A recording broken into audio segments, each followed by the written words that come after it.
Hello friends, आज हम solve करेंगे होम साइंस के इम्पॉर्टेंट क्वेश्चंस। तो आप वीडियो को लास्ट तक देखें। वीडियो को लाइक करना और मेरे चैनल विद्या का सार को सब्सक्राइब करना ना भूलें, जिससे मेरे चैनल की सारी अपडेट आपको मिलती रहे। और डिस्क्रिप्शन बॉक्स में जाके आप प्लेलिस्ट भी चेक कर सकते हैं। तो चलिए स्टार्ट करते हैं आज का प्रैक्टिस सेट। फर्स्ट क्वेश्चन है, बार्स निम्नलिखित का साधन है। तो बार्स में हम क्या करते हैं, तो बार्स के द्वारा हम कार्य निष्पादन का मूल्यांकन करते हैं। इसका फुल फॉर्म होता है, बी का होता है behaviour acquired rating scale. Next question है, सामान्य प्रौढ़ व्यक्ति को जिंक की दैनिक आवश्यकता कितनी होती है। तो सामान्य जो एडल्ट पर्सन हैं उन्हें जिंक जो है यहाँ पर 17 मिलीग्राम पर डे जो है मैन को, मतलब पुरुष को आवश्यकता होती है, जबकि वुमेन को कितना होता है जो है 13 मिलीग्राम पर डे आवश्यकता होती है। तो यहाँ पर इस इतने ऑप्शन है, ये पुराने आरडीए के अकॉर्डिंग है, यहाँ पे न्यू आरडीए के अकॉर्डिंग जो है 17 मिलीग्राम पर डे होगा।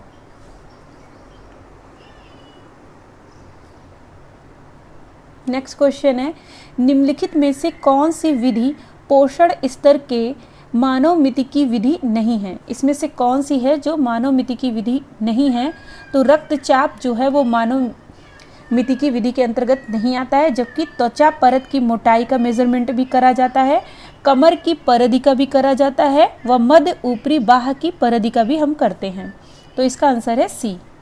नेक्स्ट क्वेश्चन है, कानूनी अंधता को बेहतर आँख अथवा सुधार के साथ बेहतर आँख में या कम की दृष्टि जो है तीक्ष्णता के रूप में परिभाषित किया गया है। किसे जो है परिभाषित किया गया है, तो ये 20/200 को परिभाषित किया गया है। अगर 20/20 भी आता है एग्जाम में तो वो भी आंसर सही होगा, 20/20। नेक्स्ट क्वेश्चन है, निम्नलिखित अमीनो एसिड में से रेशम में कौन सा नहीं पाया जाता है। तो रेशम में जो है वो सिस्टीन जो है वो नहीं पाया जाता है, जबकि ग्लाइसिन भी पाया जाता है, एलानिन भी पाया जाता है और सेरीन भी पाया जाता है। सिस्टीन जो है वो रेशम में नहीं पाया जाता है। नेक्स्ट क्वेश्चन है जो टीजीटी एग्जाम में पूछा भी गया था, गृह संचालन गतिविधियों जैसे झुकना, टेकना, घुटने पर बैठना और सिर और कंधे झुकाने से संबंधित जो प्रश्न होता है वो निम्नलिखित में से कौन सा होता है, क्या कहलाता है। तो उसे हम लोग टार्सल या धड़ संबंधी प्रश्न कहते हैं। धड़ संबंधी या टार्सल कहा जाता है। नेक्स्ट क्वेश्चन है, 8 मार्च को मनाया जाता है, 8 मार्च को अंतर्राष्ट्रीय महिला दिवस मनाया जाता है। इसका आंसर है सी। नेक्स्ट क्वेश्चन है, स्तनपान के दौरान निम्नलिखित पोषक घटकों की दैनिक आवश्यकता अधिकतम होती है। तो स्तनपान के दौरान किन पोषक तत्वों की आवश्यकता ज़्यादा होती है, तो वो है प्रोटीन, आयरन और फोलिक एसिड। इसका ऑप्शन है आपका सी, फर्स्ट, थर्ड और ये फोर्थ। नेक्स्ट क्वेश्चन है, निम्नलिखित में से किस कानून के अंतर्गत बच्चे को गोद लिया जा सकता है।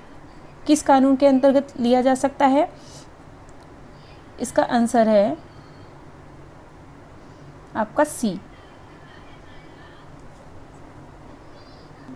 सॉरी इसका आंसर है बी। इसमें है HAMA के द्वारा बच्चों को गोद लिया जा सकता है और GAWA के द्वारा और JJA के द्वारा। तो थर्ड, फोर्थ और 5, थर्ड, फोर्थ और 5। तो इसका आंसर है, सॉरी ये ए है, देखिए थर्ड, ये GAWA ये यहाँ पर इसका हो जाएगा और ये V जो है JJA और ये HAMA।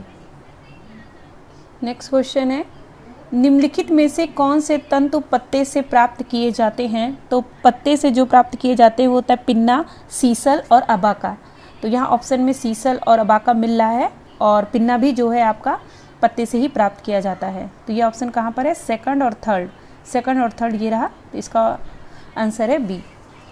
नेक्स्ट क्वेश्चन है, वास्तविक प्रत्यक्ष आय के स्रोत कौन कौन से हैं? तो वास्तविक प्रत्यक्ष आय के स्रोत जो हैं वो है नौकरानी की सेवाएं, और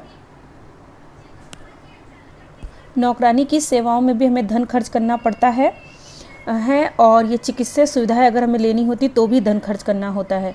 तो ये दोनों ही आपका प्रत्यक्ष आय के अंतर्गत नहीं आएंगे, जबकि वास्तविक प्रत्यक्ष आय के अंतर्गत परिवार के सदस्यों की जो सेवाएं हैं जिनमें हमें धन नहीं खर्च करना होता है। दूसरा है पुस्तकालय सेवाएं, इसमें भी हमें धन खर्च नहीं करना पड़ता है। तो इन दोनों को जो है फर्स्ट और थर्ड, इसका आंसर है डी, वास्तविक प्रत्यक्ष आय के अंतर्गत आएंगे। नेक्स्ट क्वेश्चन है, यंत्र विज्ञान के नियम जो देह की गति और खंड पर प्रयुक्त या लागू होते हैं वे कौन से हैं? जो यंत्र विज्ञान के नियम पर जो है लागू होते हैं वो है गुरुत्वाकर्षण संबंधी बल, और गति की मात्रा या संवेग का बल, और नेक्स्ट है उत्तोलन। ये तीनों ही जो है वो लागू होते हैं, फर्स्ट, थर्ड और फोर्थ, फर्स्ट, थर्ड और फोर्थ, इसका आंसर है ए। नेक्स्ट क्वेश्चन है, मार्शल मैकलन ने जनसंचार की निम्नलिखित संकल्पनाएं दी हैं। उन्होंने बताया माध्यम ही संदेश है, फिर बताया विश्व एक वैश्विक ग्राम है, फिर बताया प्रधान प्रौद्योगिकी संस्कृति को गढ़ती है। तो इसका ऑप्शन है बी। नेक्स्ट क्वेश्चन है, जिगर रोग से पीड़ित मरीज को पायसीकृत वसा का परामर्श दिया जाता है और छोटी आंत में वसा के पायसीकरण के लिए पित्त की आवश्यकता होती है। इसका आंसर है ए। नेक्स्ट क्वेश्चन है, 1 वर्ष की आयु के अंतर्गत बच्चों की मृत्यु का एक प्रमुख कारण अचानक शिशु मृत्यु सिंड्रोम है। ये कथन सत्य है, जबकि विकासशील देशों में बच्चे अपने माता पिता के साथ एक ही कमरे में सोते हैं, इसके परिणाम स्वरूप दम घुटता है। तो ये कथन गलत है। तो ए जो है वो सही है, किंतु आर गलत है। इसका आंसर है सी।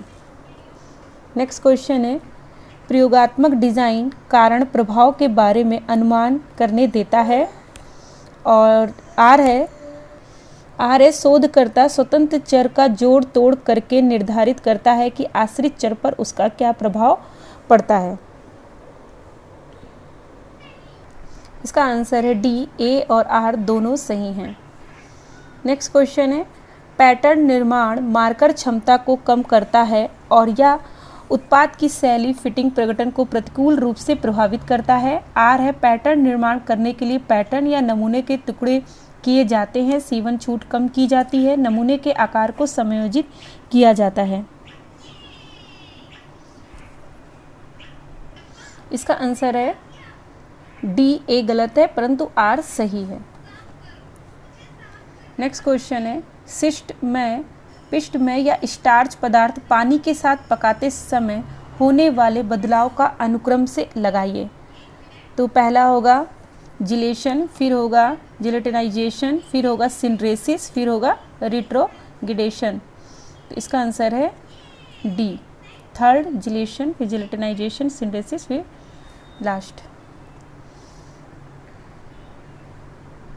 नेक्स्ट है, विटामिन ए के अभाव के परिणाम स्वरूप अनुक्रम में दीजिए। तो सबसे पहले इसका आंसर है बी। सबसे पहले नाइट ब्लाइंडनेस जो सिम्टम्स होते हैं वो देखे जाएंगे, फिर बायटॉट स्पॉट देखा जाएगा, उसके बाद जीरोसिस ऑफ कंजक्टिवा देखा जाएगा, फिर जीरोसिस ऑफ कॉर्निया देखी जाएगी, उसके बाद लास्ट में ब्लाइंडनेस। इसका आंसर है बी।